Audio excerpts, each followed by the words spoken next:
Could a scattered group of tropical islands be the missing piece in Bible prophecy? Hello, dear friends. You're watching The Word, where Bible stories inspire, teach, and transform. Let's walk in truth together today. In a world full of war, suffering, natural disasters, and uncertainty, people are desperately searching for hope. They're looking for proof that God still sees us, that He still moves among us. They want to know, is there meaning behind the chaos? Is there a divine thread that ties their pain to something greater? That's why today we ask a bold, beautiful, and maybe even surprising question. Could the Philippines, this scattered, storm-tested, faith-filled nation, be more than just a group of islands? Could it be part of Bible prophecy? Let's open our hearts and open God's Word. Because once you see what's hidden in plain sight, you may never see the Philippines the same way again.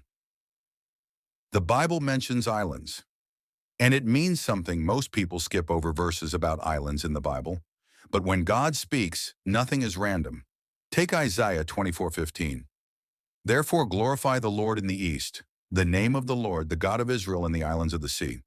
It's easy to overlook, but let's pause and really reflect. Which islands? What east? Was Isaiah just writing poetry? Or was God whispering a mystery about the future? A future where a people far away would sing His praises louder than ever imagined? Fast forward to today. The Philippines, a nation made up of more than 7,000 islands, lies in the Far East, literally at the edge of the Pacific Ocean. From ancient Israel's point of view, the Philippines is as ends of the earth as it gets. And yet this place, this group of islands, has become home to over 100 million people, with the third largest Christian population on earth and the largest in all of Asia. Now ask yourself, is that a coincidence or is it prophecy unfolding? When the cross first touched Filipino soil, in 1521, something historic happened. A group of weary sailors led by Ferdinand Magellan arrived on the shores of a Philippine island. They planted a wooden cross in the sand. It wasn't just the start of colonization, it was the beginning of a spiritual wildfire. The native people already had their own rich culture, their own spiritual beliefs, but they heard the name Jesus Christ, and something awakened. Unlike other colonized regions, the Philippines didn't just adopt Christianity. They absorbed it, they reshaped it, they lived it. From family prayers to festive processions, from songs sung in storm shelters to Bibles passed around in hospitals, faith became their lifeline. And when Spain left, the faith stayed. Faith that refuses to break. What makes the Filipino story different, maybe even prophetic, is that it's not built on power or wealth, but on resilience. The Philippines has faced everything: colonization war, typhoons, earthquakes, poverty, corruption, and yet the people still stand. They still sing. They still believe. Psalm 34:18. The Lord is close to the brokenhearted and saves those who are crushed in spirit. That's not just poetry. That's the Philippines. In every storm, every tragedy, you'll see it. People praying on rooftops after typhoons. Families praising God beside broken homes. Mothers reading the Bible while waiting for a loved one's overseas call. This isn't a weak faith. It's a supernatural one. Is the Philippines the ancient land of Ophir? Now let's dive even deeper into the mystery.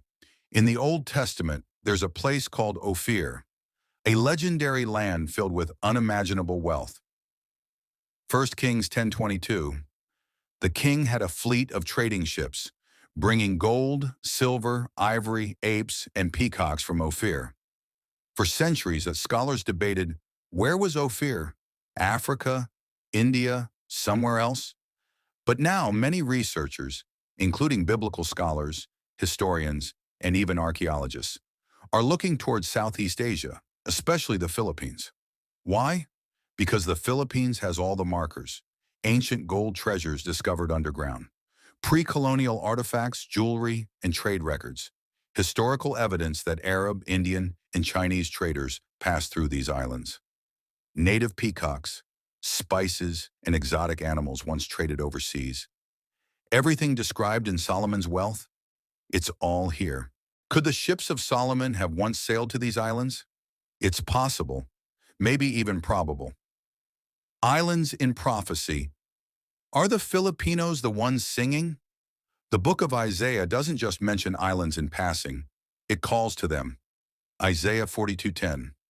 Sing to the Lord a new song, his praise from the ends of the earth, you who go down to the sea and all that is in it, you islands and all who dwell in them. When Isaiah wrote those words, he wasn't exaggerating. From Israel, the east, the Pacific, was truly the end of the known world.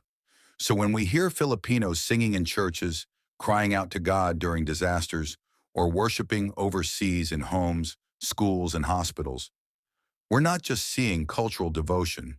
We might be seeing prophecy being lived. A scattered nation. But never abandoned today, over 10 million Filipinos live and work abroad.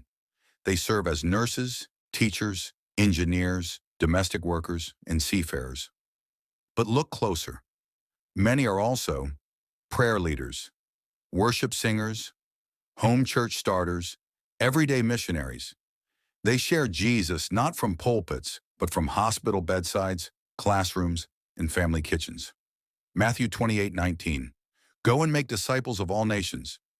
They're doing it quietly, humbly, powerfully. It's not a migration, it's a mission, not a scattering, a sowing. God is using them as living seeds of the gospel. But what about the pain? Some may ask, if the Philippines is prophetic, why is there so much pain? So much poverty? But that's the beauty of the gospel. It doesn't promise an easy life. It promises purpose in the pain. Ephesians 6:12. For we wrestle not against flesh and blood, but against principalities, against the powers of darkness. The Philippines is not perfect, but it's a battleground of faith, and the enemy knows it. And yet, the light shines on. Is the Philippines in Bible prophecy? Maybe not in the obvious way scholars expect, but think about how God works. He used a shepherd boy named David. He spoke through a stuttering man named Moses. He built his church on fishermen and tax collectors. He loves to choose the unlikely. So when the world overlooks a group of islands battered by storms, maybe God says, watch what I can do here. The real question isn't, is the Philippines in prophecy? It might be. Is the Philippines living it right now? Because this is a nation that suffers but sings, scatters but serves, endures but evangelizes. And if God can use a scattered group of islands to shake the nations, what could he do through you? Want more hidden truths from the Bible? Watch our next video about the lost secrets of Adam and Eve, as told in the Ethiopian Bible. It might just change how you see the beginning of everything. Until then, stay faithful, stay bold. You are part of God's story. This is the Word, where the Bible lives. Subscribe Bible Unicorn for regular updates.